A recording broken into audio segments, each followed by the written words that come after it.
everyone, this is your sociology teacher Dr. Chandra, Assistant Professor, College Education, Government of Rajasthan.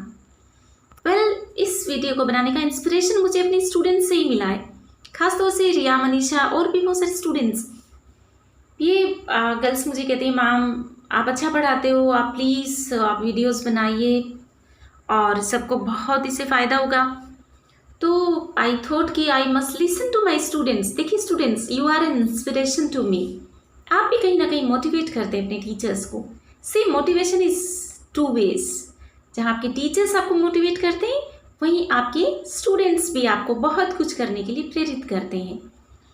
तो आइए students, आज हम net की तैयारी के लिए और असिस्टेंट प्रोफेसर सोशियोलॉजी एग्ज़ाम की प्रिपरेशन के लिए कुछ क्वेश्चंस को देख लेते हैं। तो पहला क्वेश्चन है, सिविल सर्विसेज प्री में ये आया हुआ है और आपका ये सवाल है, विच one of the following is an attribute of culture, अर्थात निम्नलिखित में से संस्कृति की कौन सी विशेषता है। पहला ऑप्शन है कल्चर इज डिवाइनली गिफ्टेड, मतलब कल्चर ईश्वर द्वारा प्रदत्त है। दूसरा ऑप्शन है कल्चर इज सोशली कंस्ट्रक्टेड, मतलब संस्कृति है वो सामाजिक रूप से निर्मित है। तीसरा है कल्चर इज जेनेटिकली इनहेरिटेड, मतलब संस्कृति है वो आनुवांशिक रूप से आपको विरासत में मिली है। और चौथा ऑप्शन है कल्चर इज एनवायरमेंटली मैनिपुलेटेड, मतलब संस्कृति है वो पर्यावरणीय दृष्टि से मैनिपुलेट की गई है। तो इसका सही जवाब क्या होगा? Think about it. क्या सोचा आपने? बच्चों इसका सही जवाब है नंबर 2। ओके, क्योंकि देखिए संस्कृति होती है ना वो मानव द्वारा निर्मित होती है। हमेशा ध्यान रखिए, ये ना ही तो हमें जेनेटिक्स में मिलती है, मतलब ना ही तो परिवार से हमें मिलती है, गिफ्ट में नहीं मिलती, ये सीखी जाती है। तो ये समाज द्वारा निर्मित है। और संस्कृति जैसा आपको पता ही है, मूल्यों आदि को हम कहते हैं। दूसरा सवाल देखते हैं हम। सेकंड क्वेश्चन है, who had said that marriage is rooted in the family, किसने कहा है कि विवाह की जड़ें परिवार में है, rather than family is rooted in the marriage, ना कि परिवार की जड़ें विवाह में है। ऑप्शन है आपके Kingsley Davis, JP Murdock, E Westermarck और C Levi Strauss. Think about it, क्या आंसर होगा इसका? आप यहाँ देख सकते हैं, इसका आंसर है ई वेस्टमार्क। इन्होंने 1891 में the history of human marriage नामक पुस्तक लिखी और इस बुक में उन्होंने ये बताया कि किस तरह से मानव समाज में विवाह संस्था की उत्पत्ति हुई है, मैरिज किस तरह से इवोल्व हुई है। और इन्होंने ये बताया कि किस तरह से पहले सेक्स कम्युनिज्म था, मतलब कोई भी किसी के साथ भी सेक्सुअल रिलेशनशिप रख सकता था। और फिर जैसे जैसे सभ्यता का विकास हुआ तो बहु विवाह से एक तरफ मतलब मोनोगमी जिसे हम कहें, एक विवाह की तरफ मानव समाज बढ़ा। तो वेल स्टूडेंट्स, इस तरह के जब आप क्वेश्चंस करते हैं तो देखिए आपका एक तरह से ब्रेनस्टॉर्मिंग भी होता है, आप मतलब सोचते हैं कि क्या जवाब होगा। तो ये यूजीसी नेट में ये क्वेश्चन आया हुआ है और ये रिपीट भी हो सकता है। जिस तरह से हमने डिस्कस किया है ना, आपसे ये भी पूछा जा सकता है कि the history of human marriage के ऑथर कौन है, या फिर मैच कीजिए राइटर्स को। तो इस तरह से आपको बुक्स के नाम भी धीरे धीरे याद हो जाते हैं। तो the history of human marriage finish anthropologist and philosopher ई वेस्टमार्क ने 1891 में लिखी। नेक्स्ट क्वेश्चन है, विच one of the following is meant by cultural relativism, निम्नलिखित में से कौन सा वाक्य सांस्कृतिक सापेक्षवाद से संबंधित है।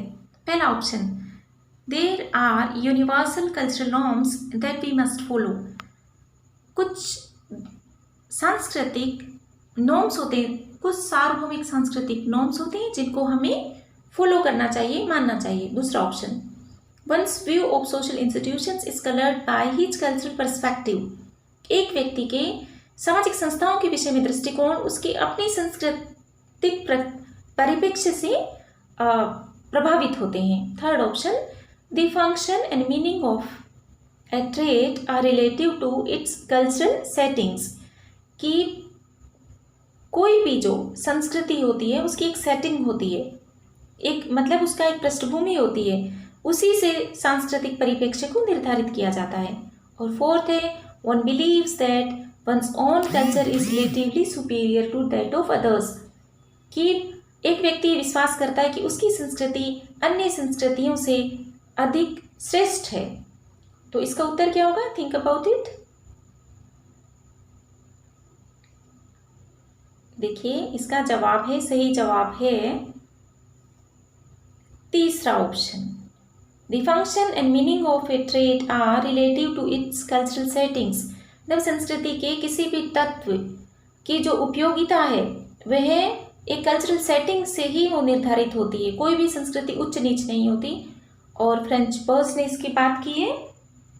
इन्होंने एस्किमोस का स्टडी किया और ये बताया कि प्रत्येक संस्कृति अपने पर्यावरण से प्रभावित होती है और पर्यावरणीय आवश्यकताओं के अनुरूप ही उसकी सांस्कृतिक तत्व, परंपराएं, विश्वास, मूल्य, मानदंड, आदर्श आदि होते हैं। इसलिए हर एक संस्कृति की अपनी अपनी उपयोगिताएं, हम कंपैरिजन नहीं कर सकते। तुलना से हम किसी संस्कृति को कम नहीं आंक सकते और किसी को बहुत उच्च नहीं मान सकते, बहुत ऊंची नहीं मान सकते। सभी संस्कृतियों का अपना अपना महत्व है। Next question. Tarvad is a kind of a kinship uses a rule of residence and extended family, a community। में देख लेते हैं तारवाड क्या है। एक किनशिप मतलब नातेदारी की रीतियाँ, आवास के नियम, विस्तृत परिवार या एक समुदाय। क्या जवाब होगा इसका? कोशिश कीजिए। वेल इसका जवाब है एन एक्सटेंडेड फैमिली, या अगर जॉइंट फैमिली आए ऑप्शन में तो आपको टिक करना है जॉइंट फैमिली। अगर आए कहाँ पर, नॉर्थ इंडिया में या फिर साउथ में, तो जवाब होगा आपका साउथ इंडिया। स्टेट आए तो मालाबार, केरला। तो इस तरह से स्टूडेंट्स आप इस तरह के क्वेश्चंस को सॉल्व करके, और मतलब थोड़ा आपको सोचने के लिए मजबूर होना पड़ता है ना, तो वो ज़्यादा याद रहता है। Next question. Which one of the following averages can be applied to the qualitative variables? Mean, mode, median, geometric mean. इसका सही जवाब क्या होगा? मोड किसे कहते हैं? मोड का वर्डली मीनिंग क्या है?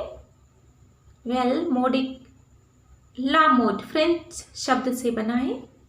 इसका तात्पर्य है जो सबसे ज़्यादा फैशन में है। इसका जवाब आप खुद ढूंढिए, नहीं आता है तो I will tell you, you can ask me. Okay students, तो इस तरह के और वीडियोस के लिए आप देखते रहिए चैनल को और नया लर्न करते रहिए। So stay happy, stay motivated, and thank you so much for watching. See you in the next class.